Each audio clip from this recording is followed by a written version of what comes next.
El Archivo del Buitre, un podcast de The Objective. Parece bastante normal que en una competencia política se busquen puntos flacos en las listas electorales. Recuerdo una época en la que estaba mal visto llevar a imputados en las listas. Por ejemplo, se reprochó mucho al Partido Popular de la Comunidad Valenciana que ya por el año 2011 presentara una lista donde había hasta 9 imputados. Que de aplicarse la ética política y democrática más básica, el Partido Popular no solo no tiene mayoría democrática en las Cortes Valencianas, sino que tenía que haber disuelto la Cámara. Era la época del señor Camps y llevan a la lista pues a figuras como el señor don Alfonso Rus, que luego sería encarcelado, el señor Hernández Mateo, que luego sería condenado, la señora Milagrosa Martínez La Perla, que luego sería condenada. Digamos que como el PP no quiso hacer la limpieza, la tuvo que hacer luego la policía en distintas redadas. Por cierto, sabiendo que usted está imputada, ¿esto es una forma de garantizarse para el futuro, por si acaso a usted le acaba pasando lo que a este señor? No, yo no hablo del futuro, hablo del presente y esa es mi opinión. Era un poco la costumbre en aquella época, porque en las generales de ese mismo año, 2011, el PSOE metió en sus listas para las generales a los principales investigados por el caso de los ERES. El señor Chávez, el señor Guiñán, el señor Gaspar Zarrías, el señor José Antonio Viera, todos estaban, digamos, en el Congreso o el Senado y luego también tuvieron que ir dimitiendo conforme iban siendo señalados en el caso de los ERES, hoy todos condenados.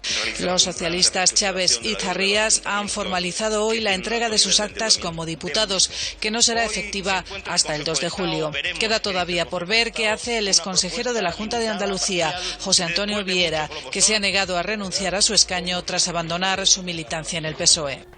Pero tanto PP como PSOE podían usar el argumento de que tanto unos como otros en aquel momento estaban solo imputados, es decir, investigados y podían ser absueltos. De hecho, ha habido bastantes imputados absueltos, la señora doña Angélica Sulch, por ejemplo.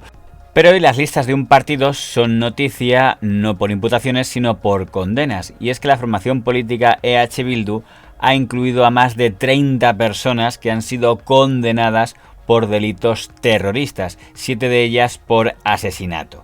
Paga incluso a Bildu que se presenta a las próximas elecciones con 44 terroristas en sus listas electorales.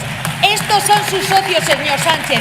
Esto era portada este día 10 en el periódico ABC, aunque, según decía un tertuliano, el señor don Eduardo Inda había sido su digital el primero en sacarlo. Lo está viendo a Cuca Gamarra sacar una noticia del ABC que publicamos nosotros ayer hace 24 horas. A Cuca Gamarra habría que decirle que respete los derechos, el copyright, los derechos de autor. Bueno.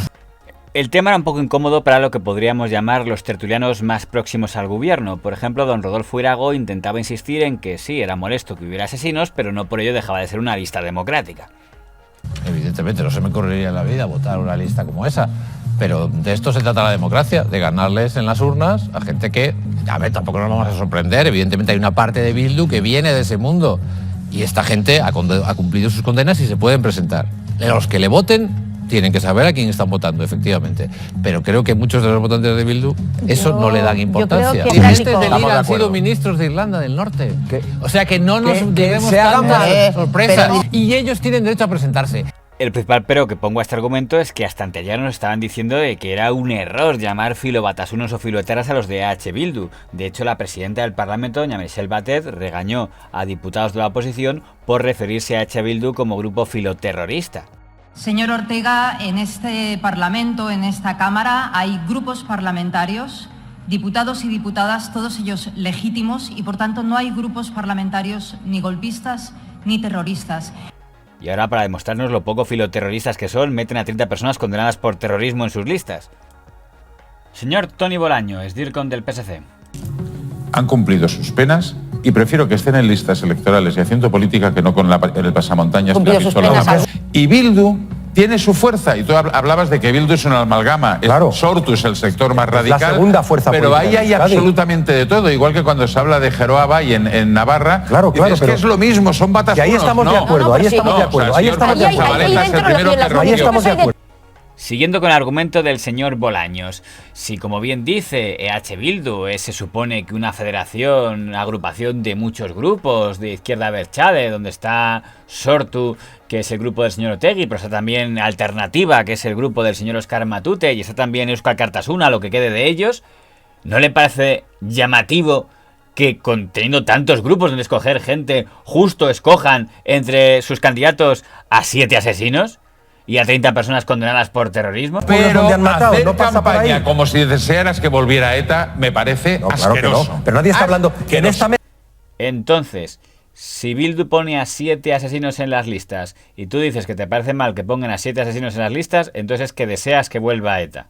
Interesante argumentación, como poco. Hacer no pasa por campaña ahí. como si desearas que volviera ETA me parece No, claro que asqueroso. no. ¿Y no podría plantearse la hipótesis de que a lo mejor ha habido algún intento de provocación? Lo digo por aquello de que el señor Otegi, ya cuando estaba en Euskal Herria Rock, acostumbraba a poner asesinos en sus listas.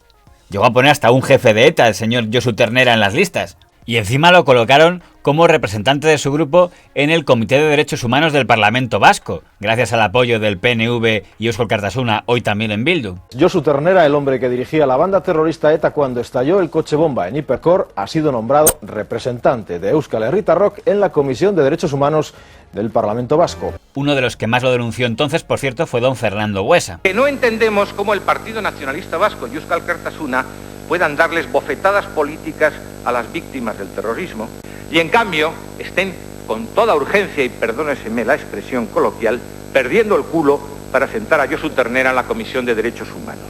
Sospecho que por discursos como este del señor Buesa, del PSOE vasco, fue asesinado por ETA. En el programa Al Rojo Vivo también hablaron de este tema, pero había algunos que parecían tener más ganas de rajar contra el PP que contra Bildu. La noticia para mí es que el Partido Popular vuelve a acusar de alguna manera al Partido Socialista de ser responsable de que Bildu haga política. El Partido Popular, que alimentó una conspiración de Estado para cargarle a ETA el atentado de Otegi.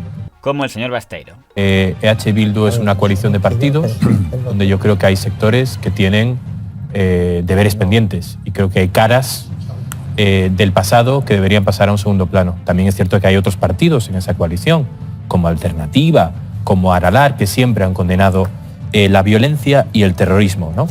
Un apunte, señor Basteiro. Aralar se disolvió, no sé si tiene ese dato. Aralar se disolvió hace 6 años. Y es más, la apuesta evidente del sector que representa al señor Otegi es que se disuelvan todos. Gran parte de la crisis de Eusko Alkartasuna es por eso.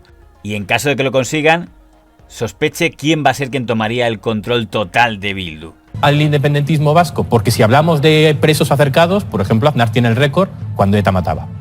Segundo apunte hemerográfico, el gobierno Aznar acercó presos cuando ETA no mataba. Precisamente por eso lo acercó, si no, no hubiera sido un proceso de negociación, hubiera sido una estupidez. Así no existe ningún preso vinculado a la organización ETA fuera de la península. Todos los presos que había en las islas han sido trasladados a la península. Todos.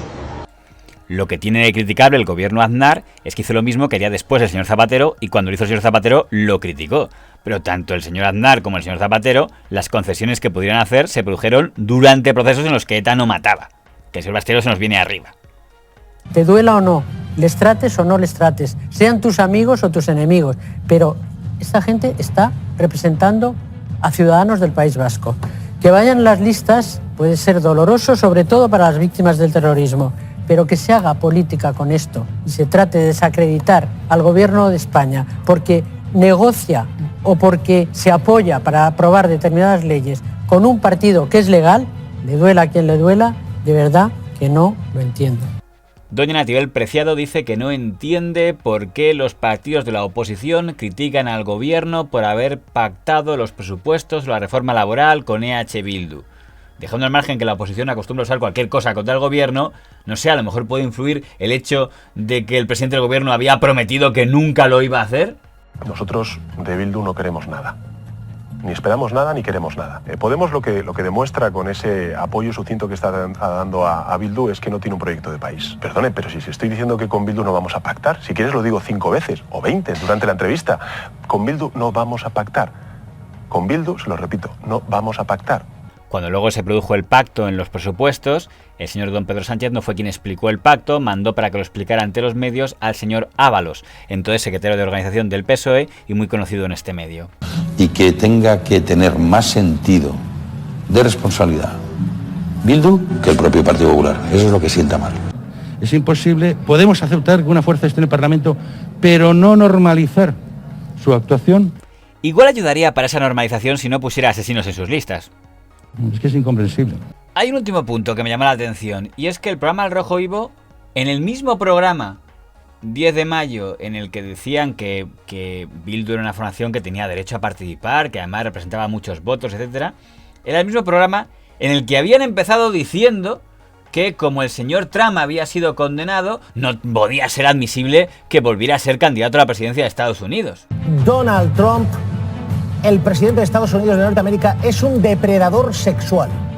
Así lo ha confirmado la justicia. ¿Pero tú crees que esto le puede inhabilitar como aspirante a candidato?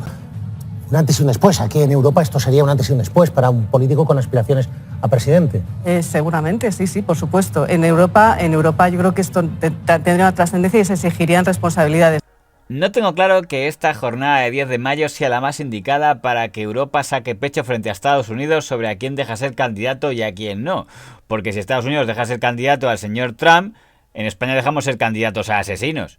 Y cada uno tendrá su impresión sobre quién sale perdiendo en esa comparación. Como le digo, Bildu es un partido democrático que elige sus listas por los procedimientos que ellos consideran oportunos.